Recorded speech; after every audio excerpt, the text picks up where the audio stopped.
có áo trắng trơn không nhỉ? Có trắng trơn cho bé nào mặc đây? Bé gái, đâm quanh hai lon.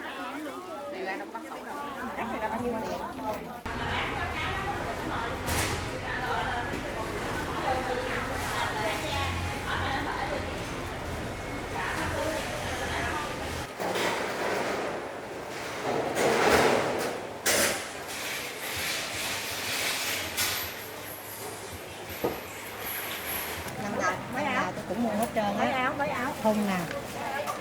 4 cái. Đây, cái này hơi trái thôi.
Em lựa cái đi.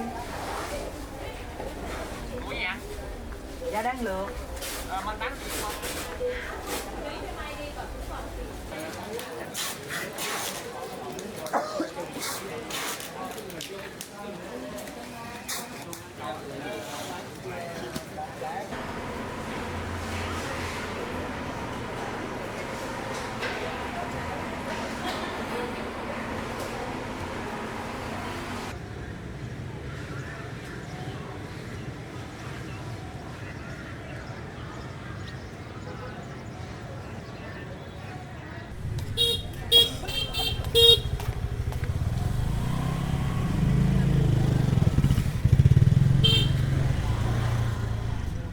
Ăn qua đây ngồi đi con, ăn gì vô nhà ngồi đi mấy bạn.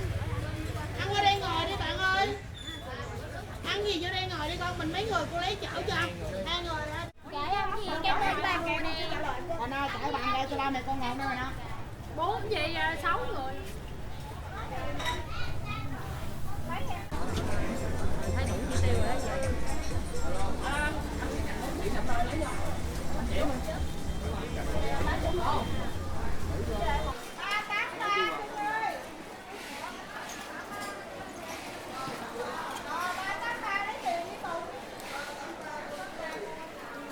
Rồi cắt cái thùng đó căng lên đi coi nhiêu con.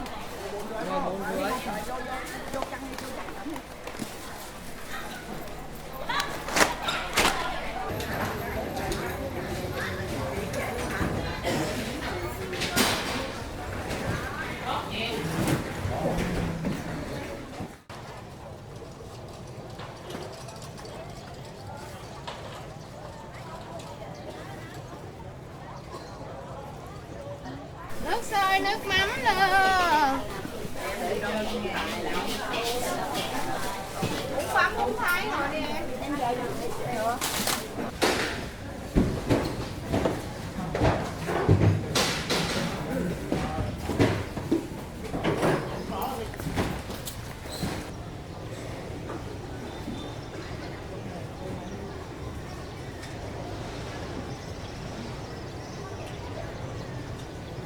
Bình Tây thông báo ở chợ Bình Tây chợ Long Cổng, chợ Bình Tây các sạp trên tuyến đường Tháp 10, Trần Bình lên đến kế Hoa Văn Khỏe để ghi Tết Nguyên đán Ất Tỵ năm 2020.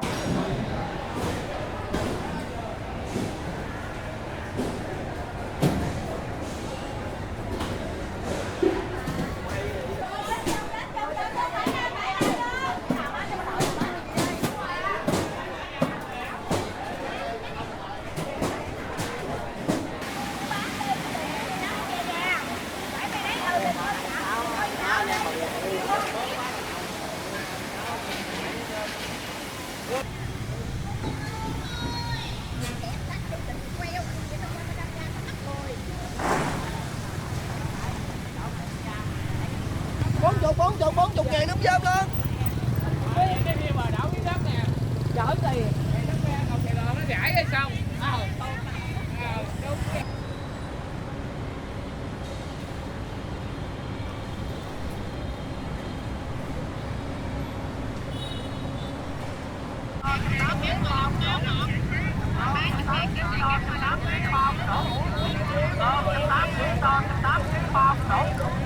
Đó,